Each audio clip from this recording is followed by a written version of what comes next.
Hello everyone, how's you all? I hope all are fine. Okay, now we start our topic. Today's topic is exponent and powers. Exponent and powers. Extra sums हैं इसके base जो हमारे class 8th के हैं. How we solve these questions? Solve for x. x की value हमने solve करनी है. 2 raised to power 2x plus 3 is equal to 8 raised to power 5 plus x. इसमें हमने x की वैल्यू फाइंड आउट करनी है. What is the value of x? So देखो बेटे हमने कैसे करना है इसको. 2 raise to power 2x plus 3 is equal to, अब हमें पता है यहाँ राइट साइड में 8 है और 8 के फैक्टर्स हमने बना लेने हैं. 8 के फैक्टर्स क्या बनेंगे? 2 4 जा 8, 2 2 जा 4, 2 1 जा 2. तो यहाँ पे 8 को हम कैसे लिख सकते हैं? 2 रेज टू पावर 3 क्लियरली, क्योंकि 8 को हमारे पास 2 इंटू 2 इंटू 2 ये फैक्टराइजेशन आई, तो ये 2 की पावर 1, 2 की पावर 1, 2 की पावर 1 है.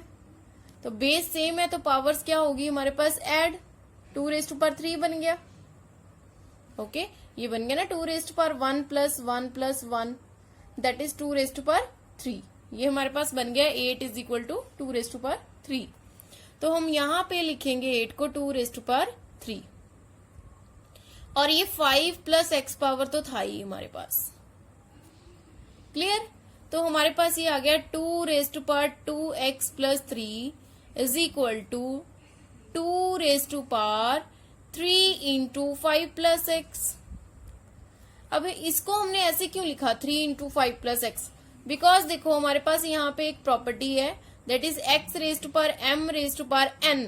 अगर हमारे पास ऐसा कुछ हो तो हम इसको मल्टीप्लाई कर सकते हैं पावर्स को m इंटू n.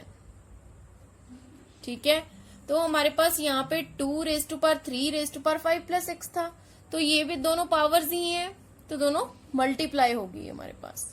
तो ये बन गया 2 raise to power 2x plus 3 is equal to 2 raise to power, ये 3 जो है वो शिफ्ट हो जाएगा 3 इंटू 5 प्लस 3 इंटू एक्स. ये हो गया ना डिस्ट्रीब्यूटिव प्रॉपर्टी.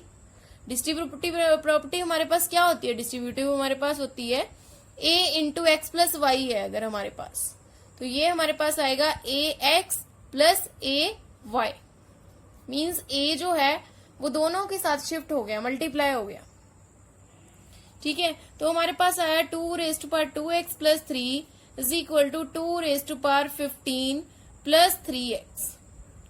ये आ गया हमारे पास. अब देखो लेफ्ट साइड पे भी हमारे पास क्या है? बेस 2, और राइट साइड पे भी बेस 2 है. दोनों के बेस 2 है, तो हम क्या कर सकते हैं? अगर बेस सेम हो तो पावर्स भी हम कंपेयर कर सकते हैं, इक्वेट कर सकते हैं. जैसे कि मैंने पिछले वीडियो में भी बताया था कि बेस सेम हो तो हम पावर्स को इक्वेट कर सकते हैं. तो हमारे पास क्या हो गया?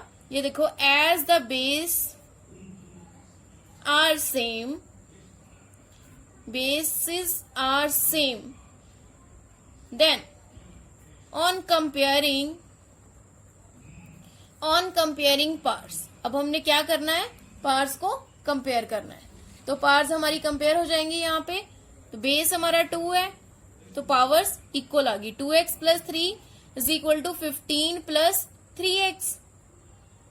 तो यहाँ पे हमारे पास x वाली टर्म्स वन साइड कर दो. 2x minus 3x is equal to 15 minus 3, तो ये आ गया minus x is equal to 12, कि 15 माइनस 3 हमारे पास 12 आ गया. तो x की वैल्यू आ गई हमारे पास माइनस 12. क्लियरली हमारे पास x की वैल्यू आ गई माइनस 12. ये हमारा आंसर है. हमने x की वैल्यू ही फाइंड आउट करनी थी, सॉल्व फॉर x. तो हमारे पास यहाँ से x आ गया माइनस 12. इन क्वेश्चंस में बेटे हमने मेन बात क्या करनी है? उसको सिंप्लीफाई करना है. क्वेश्चन को हमने सिंप्लीफाई करना है. सिंप्लीफाई कर करके फिर हमने बेस को इक्वेट कर दिया. बेस हमारे पास क्या थे? सेम, तो हमने पावर्स इक्वेट कर दी. कई बार हमारे पास ऐसे क्वेश्चन आ जाते हैं, हम एक्स की वैल्यू ऐसे सॉल्व कर सकते हैं. ठीक है, तो अगला क्वेश्चन देखो हमारा. नेक्स्ट क्वेश्चन क्या है? नेक्स्ट क्वेश्चन क्या है? If 3 raise to power 2x ratio 3 raise to power x plus 5 is equal to 1:27. Find x. इसमें हमने x की वैल्यू फाइंड आउट करनी है. ठीक है, तो देखो इसको कैसे करना है. तो 3 रेशो का मतलब क्या होता है. Ratio means divide. 3x+5 is equal to 1/27. ठीक है, अब हमने क्या करना है, सिंप्लीफाई. 27 के हमने फैक्टर्स बना लेने हैं. क्या होते हैं, 3, 9, 3, 3, 1. मीन्स 27 को हम लिख सकते हैं 3 × 3 × 3. दैट इज 3^1, 3^1, 3^1 है. बेस सेम है तो पावर्स ऐड. तो 3^3 बन गया. तो हम इसको लिख सकते हैं 3^2x over 3x+5 is equal to 1/3^3. ये हमने लिख लिया. अब हमने क्या करना है, देखो अब हमने क्या करना है, क्रॉस मल्टीप्लाई. क्रॉस मल्टीप्लाई कर दो. यहां से हमने क्या कर देना है, cross multiply. 3^2x into 3^3 1 into 3x+5. Clearly हमने क्रॉस मल्टीप्लाई कर दिया. अब देखो बेस सेम है लेफ्ट साइड पे, तो हमारे पास क्या होगा, power add 2x+3. Powers add होगी. अगर बेस सेम है तो पावर्स ऐड. अब राइट साइड पे हमारे पास 1 इंटू समथिंग है. अगर 1 इंटू समथिंग होता है that is it self number हमारे पास आ जाता है. तो 1 इंटू 3x+5 हमारे पास क्या आ गया, 3x+5. क्लियर. अब फिर हमारे पास क्या बन गई ये चीज, बेस सेम है. बेस सेम है तो हमारे पास क्या हो जाएंगी, पावर्स इक्वेट हो जाएंगी. तो as the bases are same on comparing powers. तो हम क्या करेंगे, यहां से पार्स को कंपेयर करेंगे. तो यहां से हमारे पास बेस सेम है, पावर्स इक्वल हो जाएंगी. 2x+3 is equal to x+5. तो x वाली टर्म्स वन साइड कर दो और कांस्टेंट वाले नंबर्स हैं वो वन साइड कर दो. तो x प्लस का था वो लेफ्ट साइड जाके माइनस का हो गया और +3 राइट साइड जाके माइनस का हो गया. तो हमारे पास 2x - x आ गया. x क्योंकि 2 - 1 1 होता है, 1x लिख सकते थे. 1x लिखो चाहे x लिखो, 1 एंड सेम थिंग. सो 5 - 3 हमारे पास कितना हुआ, 2. तो यहां से x की वैल्यू हमारे पास कितनी आई, 2. सेम क्वेश्चन ही था ना ये पिछले वाला. इसमें क्या किया हमने, सिंप्लीफाई किया. सिंप्लीफाई करके 3^3 बन गया और उसके बाद क्रॉस मल्टीप्लाई कर दी.